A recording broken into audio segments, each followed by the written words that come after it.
If you're a sports fan, make sure you go check out SportsCastr for all of your sports needs. Whether you're a football fan, basketball fan, or baseball fan, this app is the perfect way to get news for your team and is an app I personally use myself in case any of you guys want to check out my pregame, halftime, or postgame streams.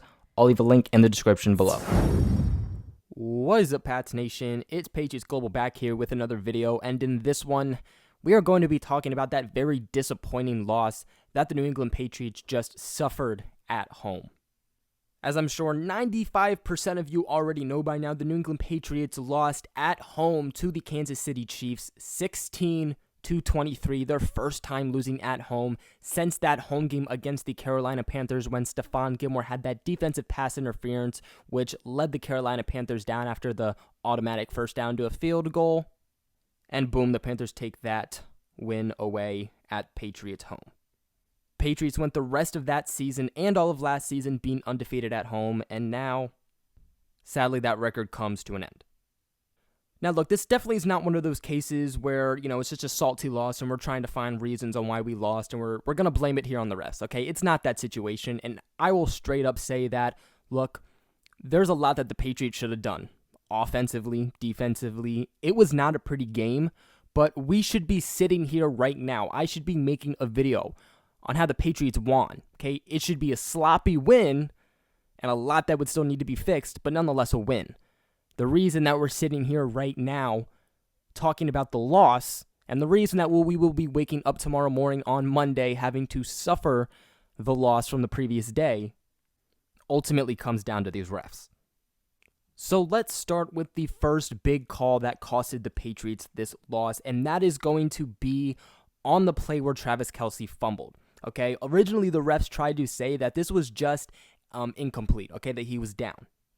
The reason that this actually got reversed is because Bill Belichick threw out that challenge flag, which is what got it reversed. It was clearly a fumble. Everybody saw it was a fumble. All the players reacted as if it was a fumble. Stephon Gilmore quickly picked up that ball, was driving all the way downfield, and the refs just kept blowing that obnoxious whistle time after time after time. Ultimately, Stephon Gilmore stopped. Now, I will say that this is a prime example of just always take it to the house. I don't care what the refs say at this point. Take that ball and just run it to the house. I don't care how stupid you look. But, of course, nonetheless, Stephon Gilmore was just following the rules. If they would not have blown the whistle dead, the Patriots easily would have had a scoop and score touchdown, another defensive touchdown, but they got robbed of it by the refs.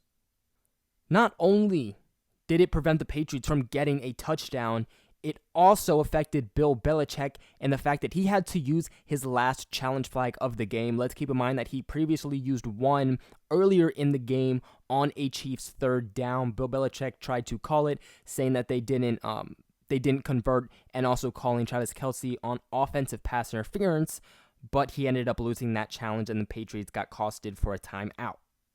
And in a little bit, you will see exactly why that affects the Patriots.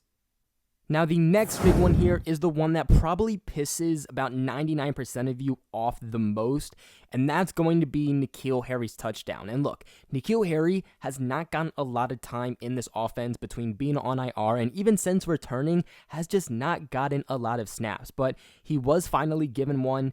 It was actually more of a handoff.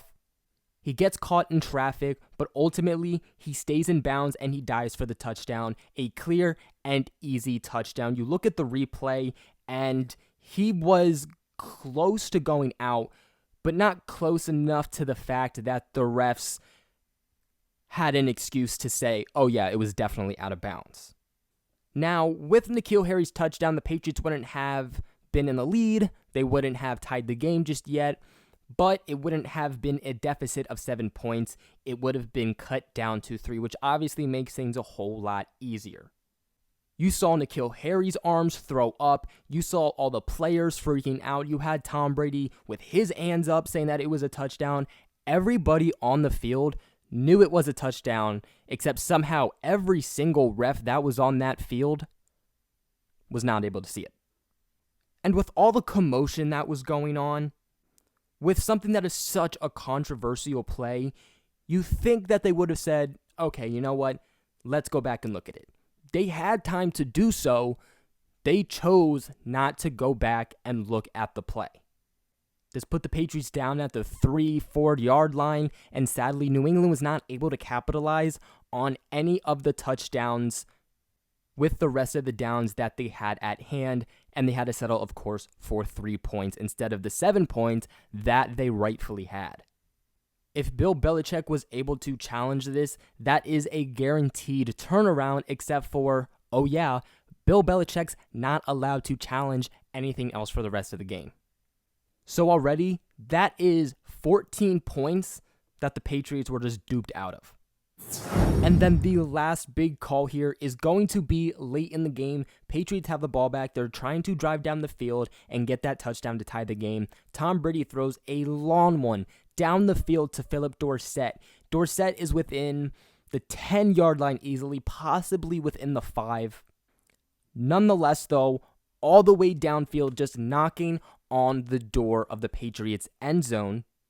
And the Chiefs defender wraps his entire body around Philip Dorsett, giving him literally a huge hug before the ball even reaches the territory of Philip Dorsett, which becomes an uncatchable ball, defensive pass interference. Philip Dorsett is just laying there with his arms up, shocked. You can see how shocked his face is. He's looking around for the call. He's not getting up off the floor because of how shocked he is, because of how visible it was that none of the refs are calling it. And the funny thing is that if you replay this video of when it actually happened, you can see a referee right behind them, right behind the Patriots' end zone, watching the play happen. And he doesn't call a single thing. What this would have done is that it would have given the Patriots an automatic first down, because this would have been spotted at the foul and would have been marked within the 10-yard line, again, possibly even within the 5. I'm not 100% sure where exactly this happened on the field. This is also a play that Bill Belichick could have challenged according to the new rules. But again, Bill Belichick was not able to challenge anything else during the game. And what happened? Again, the Patriots get robbed.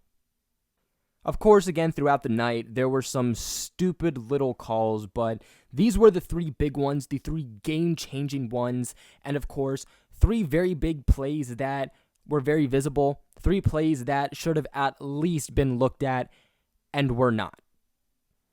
The refereeing around the NFL has just been outrageous, for lack of better words. There are teams getting robbed of games, okay? Let's go all the way back to last season. The Saints got robbed of a Super Bowl because of how stupid these refs are being.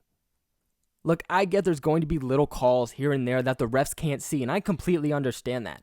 But when there are huge calls that are visible to literally anyone who has the worst seat in the stadium and they can see it, then there's no reason that the billion of refs that are down on the actual field shouldn't have seen it. And you know what? If they're too old that they can't see, then let's get some damn younger refs out on the field. Again, the Patriots' offense and defense struggled at times, and this either way would not have been a big deficiency of a win for the Patriots. It's not like they were going to be winning by 20. But we should be sitting here right now talking about how this was a dirty win by the Patriots and how there's a lot they'll need to be working on, but nonetheless, it's a win. And we shouldn't be sitting here talking about a loss. Patriots are still second in the AFC, but it doesn't look like there's any chance at this point that the Patriots are lucky enough to obtain home field advantage. The Baltimore Ravens will now have to lose 2 games, and I do not see the Patriots being lucky enough for that to happen. So it looks like the playoffs will go through Baltimore.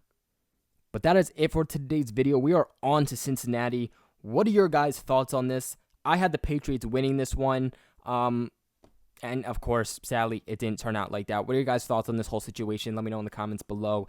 And subscribe if you have not already and like this video. Other than that, though, I will catch you guys in my next video.